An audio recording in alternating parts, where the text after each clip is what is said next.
Herb. Herb is a plant. I mean, herbs are good for everything.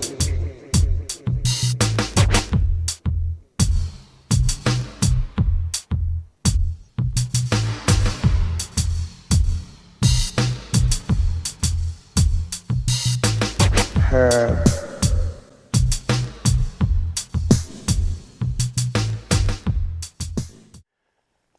Good evening or good morning, depending what time of the day you're watching our show, but here at the Eugene Cannabis TV show, you made the trip. We've got some news from all over the states, some good, some bad, but mainly we want to talk about ending the prohibition on cannabis. First thing I want to talk about is the Global Marijuana March, where it's, by the time you're seeing this, is already passed.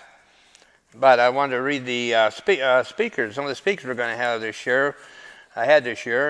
Brian Michaels, our local Eugene attorney, prominent criminal defense lawyer practicing in Oregon with extensive experience in medical marijuana cases, well, marijuana cases in general.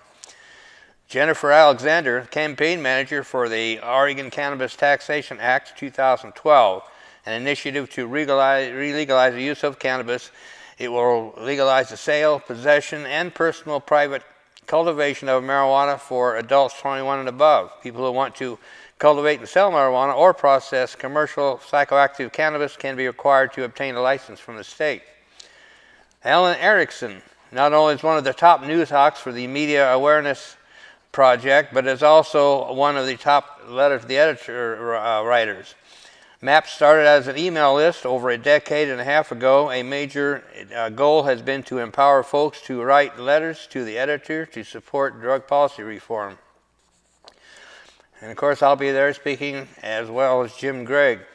Jim Gregg returned to Oregon in 2005 as the Oregon Organizer for Americans for Safe Access. He has lobbied for patients' rights and safe access in California, Salem, and in Washington, D.C. Jim has been a member of the board of directors for Voter Power Foundation since 2006. He is also co-founder and board member of the Willamette Valley NORML. And we'll have other speakers and open microphone there. So that's an annual event, the first Saturday in May. First Saturday in May. It happens all over the world, 235 cities this year. And another date that's passed just recently, April 29th. I wish I'd known about this earlier, and I could have had you ready to not celebrate this anniversary. Marijuana prohibition turns 100 on April 29th, 2011. This is on April 29, 1911, Massachusetts enacted a statute making it illegal to sell or possess cannabis or other hypnotic drugs such as opium without a prescription. Violators were subject to a $100 fine and up to 6 months in jail, and just being present could get you 3 months. And then it talks about here that, let's see, the... 13 years was long enough for American policymakers to realize that alcohol prohibition was a failed experiment. So it's particularly obscene that marijuana prohibition has now been going on for a whole century in parts of the U.S., said Tom Angel, spokesman for Law Enforcement Against Prohibition, a group of former cops fighting to decriminalize pot. Though it is encouraging to see more and more lawmakers, both on the local and national level, starting to call for an end to the madness. There's more irony here. The fact is that the earliest anti-marijuana laws were passed by pharmacy boards and progressive area advocates of government regulation. This is according to Paul Geringer of California NORML. There's a present-day parallel. California legislators and law enforcement officials have toyed with the notion of banning saliva divinorum, which is illegal in 9 states. Cops said, "We got to get out ahead of this and stop it before it starts."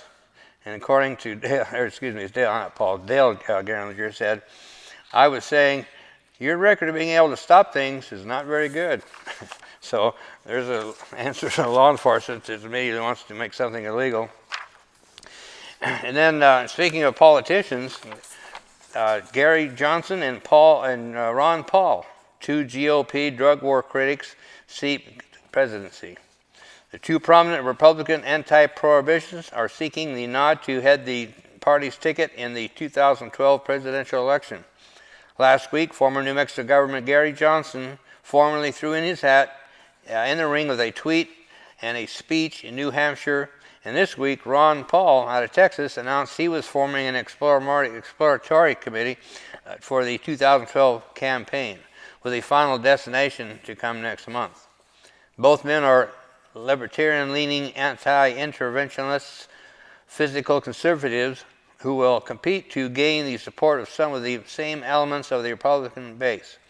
Both have long records of speaking out against drug prohibition.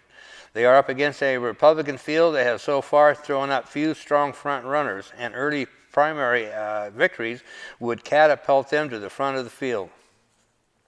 Johnson was in typical form last week, telling ABC News that he was all about what he was all about. I support gay unions. I think the government ought to get out of the marriage business. And then for me, as governor of New Mexico, everything was a cost-benefit analysis. There weren't any sacred cows. Everything was a cost-benefit analysis. What are we spending money on, and what are we getting for the money that we're spending? So in that sense, the drug war is an absolutely failure. So that's it's looking thing. We might get some politicians, or get some, might even get a president in that knows the story on legalization. It's always hopeful. And then there's the. This is out of Colorado. U.S. Congressman to file marijuana legalization bill this year. This is what's unique about this is that most states' legalization initiatives are started by the people. So to find a politician that actually puts up a bill is noteworthy. And this is out of Denver. America is on the cusp of majority support for marijuana legalization, but legalization is not inevitable, and it's up to activists and the multi-million-dollar marijuana industry to start throwing their weight around to make it happen. U.S. Representative Jared Polis, Democrat out of Colorado, told an overflow crowd during the keynote address at NORML's 40th annual conference at the Grand Hyatt Hotel in downtown Denver Saturday afternoon. I am optimistic that we will reach a day when America has the smart, sensible marijuana policy that we deserve, Polis told an attentive audience.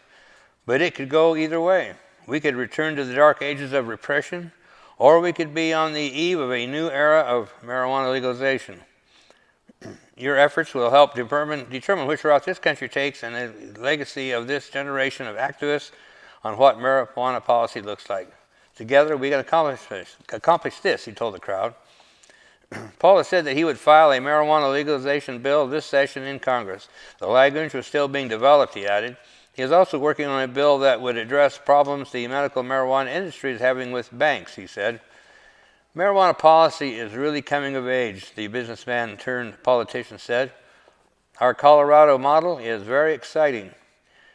He added, toting the vibrant local medical marijuana industry on display for conference attendees from across the country.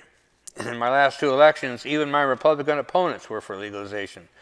It's become a very mainstream value here.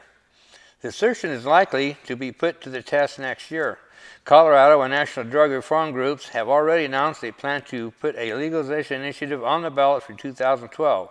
A similar initiative in 2006 got 44% of the vote, but that was before the state's medical marijuana boom and its resulting economic impact. While the medical marijuana boom may have created a backlash, its economic benefits could counter that, Paula suggested. The marijuana industry here generated $1.7 billion last year and thousands of jobs, he pointed out. He has created jobs in culinary businesses. It has filled storefronts and filled their alternative newspapers with ads. He has created work for lawyers and accountants. He has created tax revenues. This is a direct nexus of jobs and the economy and deficit reduction, he said. So again, somebody that recognizes the legalization benefits and is a politician. So we have hopes that we get somewhere in Colorado, and it might be the start we need. Two more things here that, really upsetting. I've reported this a couple of times. More information on the Oklahoma Senate passes life sentencing for hash making. Oklahoma City, Oklahoma. The Oklahoma Senate Wednesday passed a bill that would mandate a sentence of up to life in prison for making hashish out of marijuana. The House has already approved the measure, but it must go back to the lower chamber for final vote. Oklahoma legislative analyst said the bill would cost the state $56 per day, or more than $20,000 a year, for each day someone is imprisoned. At that rate, if Oklahoma imprisoned 5 hash makers for 10 years each, the bill to taxpayers could be $1 million. According to a Tulsa World newspaper, the Oregon Bureau of Narcotics and Dangerous Drugs announced there have been few cases of hash making in the Sooner State, but the spokesman said that the goal of the bill is to send a message that illegal drugs won't be tolerated in Oklahoma. Personally, I think they're sending a message, all right. They're sending a message and how stupid they are. That's Oklahoma for you. Oklahoma is the state that I can't remember his first name, Foster, very famous medical marijuana patient, was sentenced to life for having too many plants. He eventually was freed, but he and his family went through a lot of hell over that. So something about Oklahoma and marijuana, they just can't seem to live with it, I guess. And then this is out in Nevada, and this is extremely interesting as well as maddening. I note here this is Nevada having a similar thing happen that Oregon did. It says the plan would send medical marijuana money to drug treatment program. So Nevada's medical marijuana program has built up a large budget surplus, and the Health and Human Services officials say it would be an excellent source of funding for a drug treatment program. Division of Child and Family Services Administrator Diane Comox told the Ways and Means Committee Saturday that the plan is to use the money to the substance abuse treatment program serving families in the child welfare program. She said an interim study identified needs within that program, particularly drug and alcohol treatment, which she said is a common issue in cases where the state has to step in and remove children from their parental home. We don't have substance abuse programs to refer these families to, she said. She said once a child is removed from the home, they have 24 months to either return them or put them up for adoption. When we have a family that has substance abuse issues and they're on a waiting list for 6 to 8 months and have to start treatment after that, that puts them behind 6 to 8 months. What we're hoping for is, with this program, is that we wouldn't have to be on a wait list. Now this is the interesting part. It said that the bill would transfer $700,000 from the medical marijuana account to the substance abuse program each year of the coming biennium.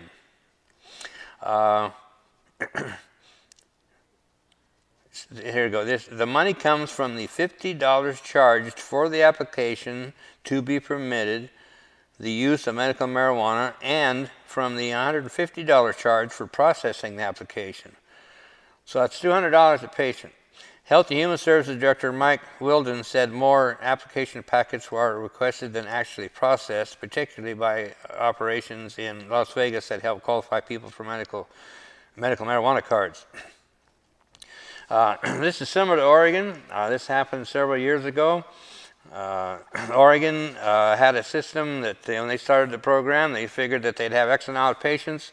It would cost them X amount of dollars to run the program. Divide one to the other, it came out to $150 a patient. So that was the fee originally. And after a few years, they ended up with a very big surplus. They had $1.2 million surplus. Now, remember that money came from patients. This is excess money that the state didn't need to run the program. So this is patients' money that they paid and they should have just gotten it back, but no, the state's kept it, and then they applied it to the general fund for the DHS, Department of Human Services, and it's not the 1.2 million. Excuse me, they took, I think it was 900,000. So anyway, the point is, they're taking patients' money and then putting it into the budget, and I find it very infuriating. instead of trying to make improvements in the program, use that money to something to benefit the people that actually put the money into it. No, they give it away to some other program. Continuing on the Nevada story, the only testimony against the bill came from Rebecca Casca of the American Civil Liberties Union, who argued the money should be reinvested in the medical marijuana program to educate doctors about the value and uses of medical marijuana and participants as to their legal rights and risks, as well as look for ways to help some patients obtain the marijuana they need. Gasca said the largest problem with Nevada's medical marijuana program is it does nothing to enable patients to get the drug, which is still illegal under federal law. She said those patients have few options other than the black market. The alternative is to spend thousands on growing equipment, then wait 6 months for the plants to mature. Keep this money in the program where it deserves to stay, she told the committee. Create an advisory committee within the department to explore opportunities to create legal ways of access for patients. The committee took no action on the bill. So, yeah, well, surprise, surprise. So anyway, that's some more of what's going on now. So I invite you to stop by Voter Power out on 687 River Avenue, Monday through Friday. That's Monday and Wednesday, 5 to 7. Thursday and Friday, 4 to 6. That's Patient Resource Day. And I strongly advise you to come on by. I'm going to start leaving my news stories there so that people can come in and read these hard copies of the stories that I read on the TV show. So it dawned on me that's a good idea. It's to recycle them by letting more people get the information instead of me either sitting at home or being thrown away. So anyway, you got Dan here, or sometimes you can go by the name of Dank, but either one, I appreciate your time with us, and come back to Eugene Cannabis TV here once a week. Come on down on a Monday between 4 o'clock on Monday afternoon if you'd like to watch the show being filmed, or if you'd like to participate, come on camera and tell us your story, your cannabis story. So again, thanks for coming, and we'll talk to you next time.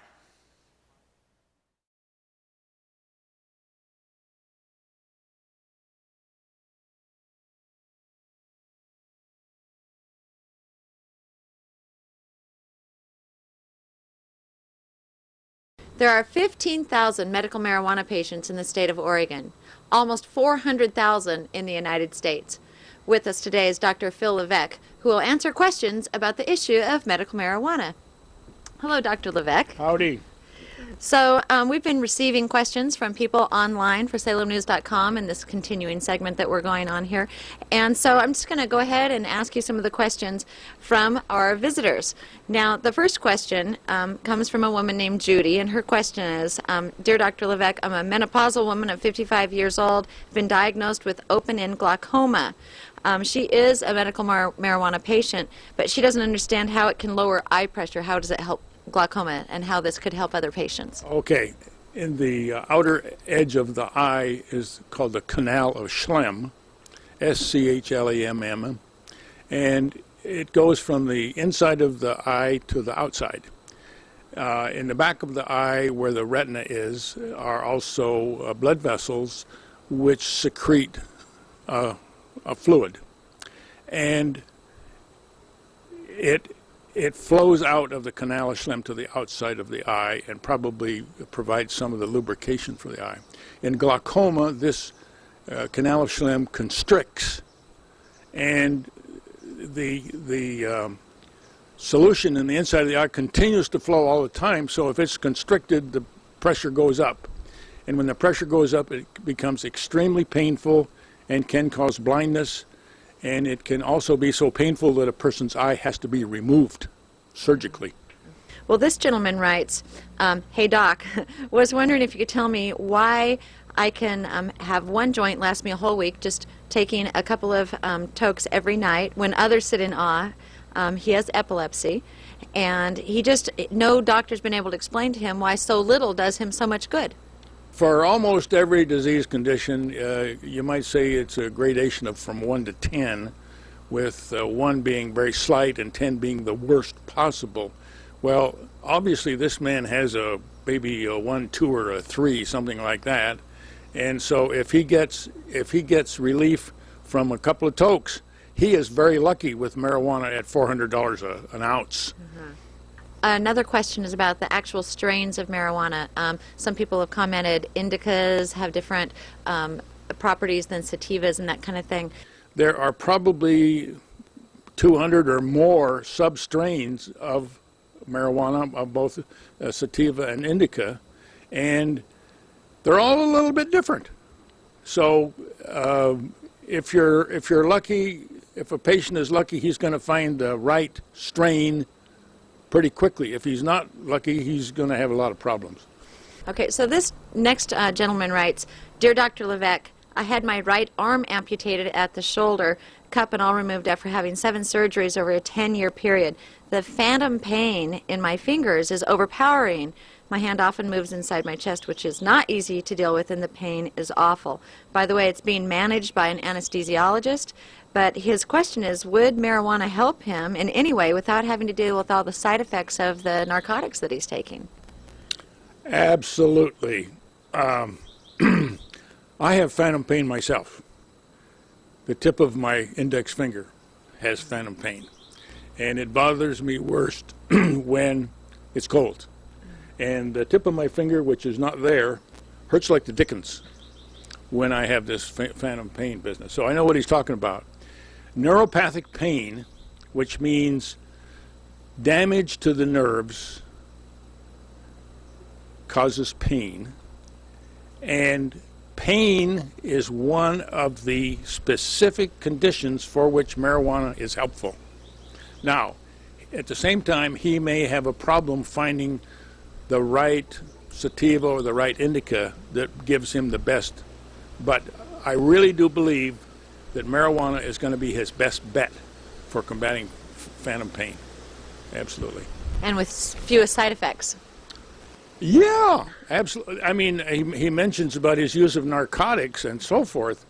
Well, he's going to be able to reduce the use of his narcotics. One of my patients who had, well, war injuries from Vietnam was up to 480 milligrams of morphine a day. And by using marijuana, he was able to drop it down to 60. Oh, my God. And he has told me many times, "Doctor, you have saved my life." Well, I know I did. Now, here's a different one. Justin asks, for older teens with bipolar disorder, can you get marijuana from the pharmacy instead of all the pills? This is for somebody's son, and they were told that it stabilizes moods.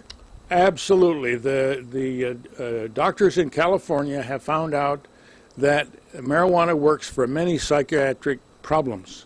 One thing that I should mention about this is that Marinol, which is the prescription item, probably will not work for a really strange reason. First of all, you have to take it orally, which means that it takes maybe an hour or an hour and a half to start working. But when it starts working, the liver converts it into the hydroxy THC, or the hydroxy marijuana, which causes the high or the euphoria or whatever.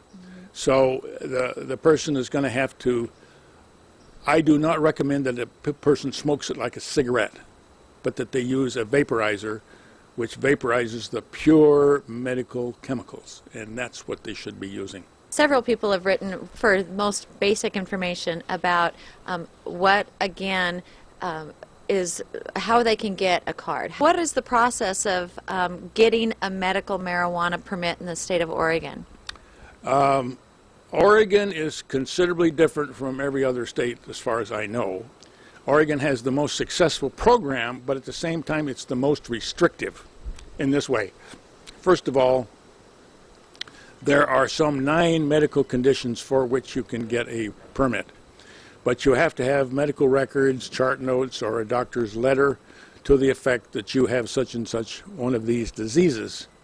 And you phone up the medical marijuana the clinic, and what they will do is to tell you, fax us in your medical records, and somebody in the clinic will look them over, and if you have definite medical records to the effect that you have one of these conditions, They will phone you back in a couple of days and give you an appointment, and you go to see the doctor, and you have a physical examination and fill out your medical history and so forth. And usually you can be seen within 10 days or so, something like that. And the clinic visit is about $160 in Portland. I don't know where it is elsewhere. But the state fee, I believe, is $100 right now, and it's good for 1 year only. Now, the strange thing about it is that people who have a medical condition for which medical marijuana is useful, they're going to have it the rest of their lives. Mm-hmm. So it should be handled like a driver's license or a dog license or whatever. But this is, and the strange thing about it is that about 2 or 3 years ago, the state medical marijuana office had $1 million in the bank. So the state legislature stole $900,000 worth. Well, I understand that was a big contribution by the marijuana patients of Oregon to the state of Oregon. Well, I think that's an interesting comment that you make. What I think it is this, that the sick Oregonians are paying an extra tax. The very sick Oregonians are paying an extra tax, which the legislature is grabbing onto. This is outrageous is the right word for this.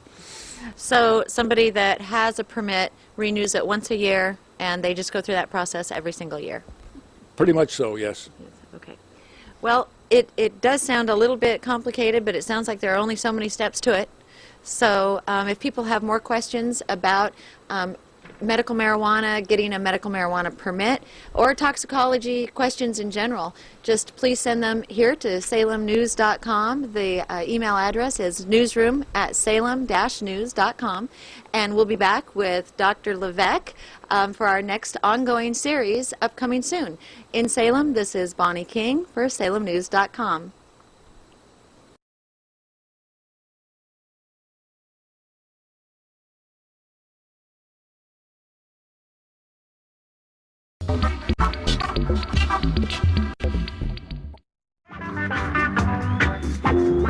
Legalize it, yeah, yeah. I will advertise it.